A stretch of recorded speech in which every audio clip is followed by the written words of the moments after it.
Bahkan, Menteri Luar Negeri Moshe Sharett mengirimkan telegram ke Hatta pada Januari 1950 dan memberitahukan bahwa Israel telah memutuskan untuk memberikan pengakuan penuh kepada Indonesia. Hatta menanggapi apa yang dilakukan Sharett dan Ben-Gurion dengan ucapan terima kasih, namun tak menawarkan timbal balik dalam hal pengakuan diplomatik. Worldwide Production present.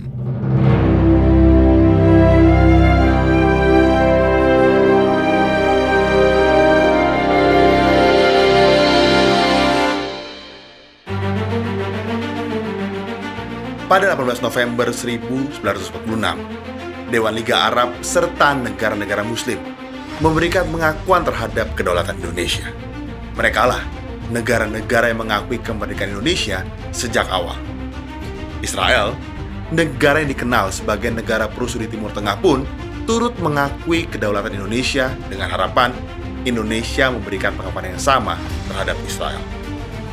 Pada Desember 1949, pasca kerajaan Belanda menandatangani penyerahan kedaulatan Indonesia, pemimpin Israel, Presiden Chaim Weizmann, dan Perdana Menteri David Ben-Gurion mengirim telegram kepada Presiden Soekarno dan Menteri Luar Negeri atau Wakil Presiden Muhammad Hatta.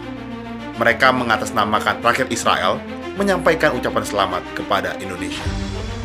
Bahkan, Menteri Luar Negeri Moshe Sharett mengirimkan telegram ke Hatta pada Januari 1950 dan memberitahukan bahwa Israel telah memutuskan untuk memberikan pengakuan penuh kepada Indonesia. Hatta menanggapi apa yang dilakukan Sharett dan Ben-Gurion dengan ucapan terima kasih, namun tak menawarkan timbal balik dalam hal pengakuan diplomatik.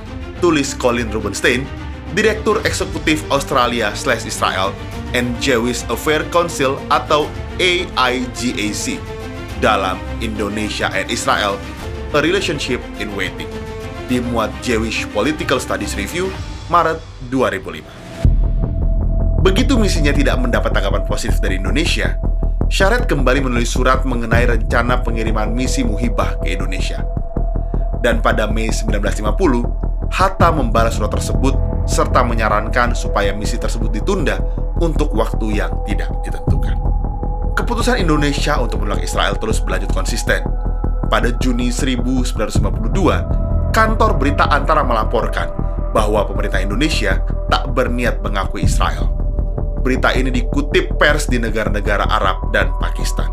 Sebabnya mayoritas penduduk Indonesia adalah Muslim, dan karena negara-negara Arab telah memberikan dukungan kepada Indonesia selama perjuangan untuk kemerdekaan, tulis Rubenstein. Pada 1953, Soekarno memiliki gagasan untuk membuat konferensi negara-negara Asia dan Afrika yang akan digelar di Indonesia.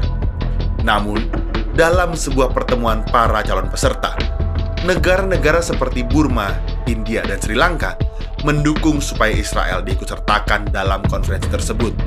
Tetapi Indonesia bersama Pakistan dengan tegas menolaknya.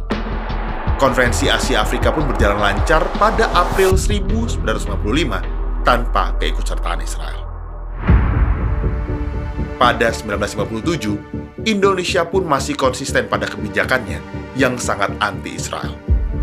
Ketika tim nasional Indonesia lolos di zona Asia dan tinggal menghadapi Israel untuk ikut ke Piala Dunia 1958 di Swedia, Indonesia menolak untuk bermain di Jakarta atau Tel Aviv, ibu kota Israel. Indonesia hanya mau bertanding di tempat yang netral. Namun, keinginan Indonesia itu ditolak oleh Federasi Sepak Bola Dunia atau FIFA. Kecewa dengan keputusan FIFA, Indonesia pun lalu mengundurkan diri. Bahkan, Soekarno dengan keras menentang keikutsertaan Israel dan Taiwan pada Asian Games 1962 di Jakarta. Sikap anti penjajahan Soekarno sangat mempengaruhi sikap Indonesia sebagai sebuah bangsa. Selama kemerdekaan bangsa Palestina belum diserahkan kepada orang-orang Palestina, maka selama itulah bangsa Indonesia berdiri menentang penjajahan Israel, ucap Soekarno dalam pidatonya pada 1962.